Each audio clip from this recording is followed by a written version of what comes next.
This was probably obvious when you clicked on the video, but there will be spoilers here for The Fabelmans, so watch at your own discretion. I don't know how much of a biographical film you can spoil, but however much you can, I do in this video. Steven Spielberg has been my favorite filmmaker for my entire life. Reading about him and subsequently watching and making my family watch some of his movies made me want to make movies. But I have to admit, when I saw the trailer for The Fabelmans, it did not excite me. I had been excited about the movie for a while. I thought the idea of an autobiographical film from Spielberg was interesting, but the trailers felt like everything wrong with those types of movies. It felt like Spielberg looking back on the good old days, and it would be 2.5 hours of the magic of cinema. A little victory lap for Spielberg before he went back to making movies other people might care about too. Not like he hasn't earned it, given the incredible works of film he's produced on many occasions, but after anticipating the film for almost a year, it was disappointing seeing how one-note and by the numbers it looked to be. However, when the movie played, that was not what I got. The Fabelmans turned out to be very well made, very melancholic, and ended up meaning a lot more to me than I had expected.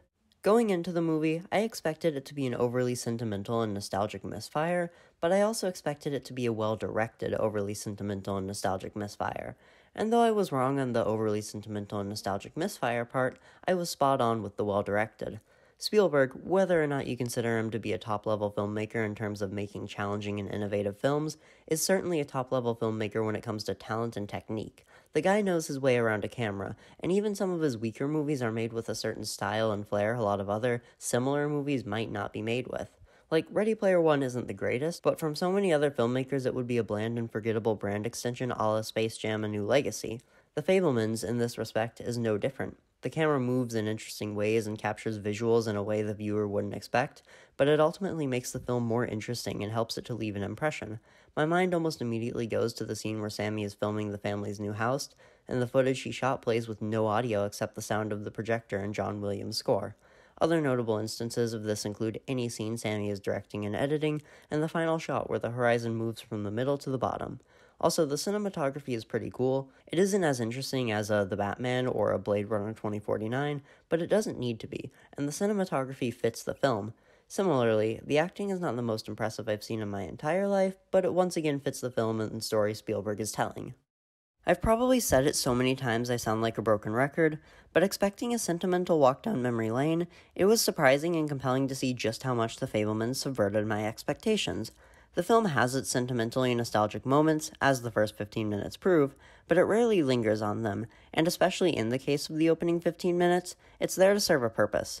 The opening of The Fabelmans is the most unabashedly nostalgic part of the movie because it's from the perspective of a 6-year-old, or around that age, Sammy Fabelman, discovering his love of film and making films and showing the audience his relationship with his family. Then the movie does a little time jump after Sammy moves to Arizona, and the purely sentimental nostalgia starts to fade. There's still some Sammy and his Boy Scout troop are making movies, but it isn't all smiles and laughter. Mitzi's mom dies, Sammy and his dad are somewhat on different wavelengths. Then the second half happens, and the nostalgia twists. Sammy, through editing, discovers his mom is in love with Benny, and he starts acting bitter toward her. Then, pretty soon after he confronts her on this, the family is moving to California for the final stretch of the movie, which is undoubtedly the least fun and nostalgic segment of the movie. In this part of the movie, Sammy is bullied, stops making movies, and Mitzi gets a monkey because she misses Benny and hates living in California. Then it gets even worse because Bert and Mitzi announce their divorce, and the film ends with the viewer feeling the effects of that divorce. This part of the movie still, to a degree, feels nostalgic, but it feels more regretfully nostalgic, almost like Spielberg wishes he did something differently, but more on that later. While The Fabelmans has its nostalgic moments, like the final scene and a lot of the scenes of Sammy directing, it doesn't feel sentimentally nostalgic, because over the course of the movie, the sentimental world of the film's beginning is broken down and shown to be, while not false, not as purely good and perfect as childhood wonder would have you believe. This is also the case for the film's view of its main character, Sammy Fabelman, who is Spielberg's surrogate. The film views Sammy as talented, but emotionally unavailable. He makes movies people enjoy, but he often uses filmmaking as a way to disassociate from his life. Taking a look at that divorce scene, there's a brief shot where he imagines himself filming the announcement and his siblings' subsequent reactions. He doesn't process the divorce the same way as the rest of his family, and in the following scene, one of his sisters criticizes him for this. The rest of the movie, he seems distant as well. He's often filming events that others are taking part in, or he's hidden in his room editing footage. The only scenes where he seems fully in the moment are the scenes where he's directing, because that is where he feels the most comfortable. A lot of these scenes, especially the scene where his sister talks to him after the divorce, make me feel like he regrets how he acted and wishes he would have been more present like the rest of his family. Though the movie feels critical of Sammy at certain points, like when he's acting bitter toward his mother, Spielberg doesn't seem self-loathing. The film feels more like it's acknowledging the flawed nature of all parties involved, including himself, even if he maybe is a bit more critical of Sammy than the other characters, and that adds to the film's melancholic, bittersweet tone.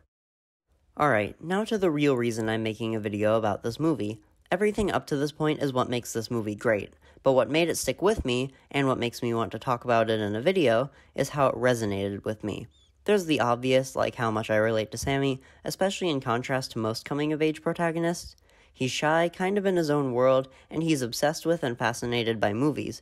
His family also moves a lot, which you don't really see in coming-of-age movies, but that's another aspect that makes this film relatable. If it wasn't for the being good at making movies thing, I'd be just like Spielberg. Originally, I was kind of going to leave it at that, but I think there's a lot more to it than the main character is kind of like me. The way this movie portrays the fun of making movies is something I haven't seen in anything else. From the early sequences of Sammy just having fun filming stuff, to later scenes where he problem solves by poking holes in the film to imitate gunshots, or in his war film where he helps the lead actor get into the emotional headspace of his character. All the scenes of him directing and editing are the best and really show the fun of making movies. I've made a few different short films with my friends, and it's fun to discover how this stuff works and to tell a story visually, and nothing I've seen has captured that to quite the same degree as The Fabelmans has. The big one, however, and the theme of the movie, is control. One of the fun parts of directing is that control, getting the performances you want from actors, editing it the way you want, and having final say over almost any creative decision. The shot of Sammy directing the divorce is the smoking gun that really revealed that theme to me, as he disassociates by imagining himself in control, and immediately going to his room to do something he can control, edit. The control he has with film is the exact opposite to the chaos of his life, and that's definitely the case with me, and probably everyone, but I don't have the authority to speak for everyone, so I'll keep this about me with an understanding that anyone watching this may be able to relate. I don't have full control of my life. I have control over my own actions, but I can't always control the situations I'm involved in, and especially not the people in my life. And attempting to enter the film industry, I will have even less control, as even if I get a directing job, it'll be executing an executive or showrunner's vision well before I ever get a shot at executing my own, at least with a budget of more than whatever's in my wallet. I don't think I make the things I make because I want control. I think I like to make stuff and have a place where I can talk about whatever movies and shows I'm obsessed with that nobody else wants to hear about, but I like the feeling of control, and I don't think it's a stretch to say that part of that comes from a lack of full control of my life. The same goes for Sammy and the Fabelmans, though. I think a lot of it comes from control, but he also likes to make movies and is really good at making them. My last note before concluding this whole thing is that I don't know if I even should be making this part of the video. The Fabelmans is a very personal movie, a movie by Spielberg about Spielberg, and it feels a bit weird to take such an autobiographical work and ascribe it to myself. Nevertheless, I'm making this as I've come to realize personal experiences can be quite relatable. I don't assume anyone cared about the ethics of relating to a biopic, but it's something I thought about and found interesting.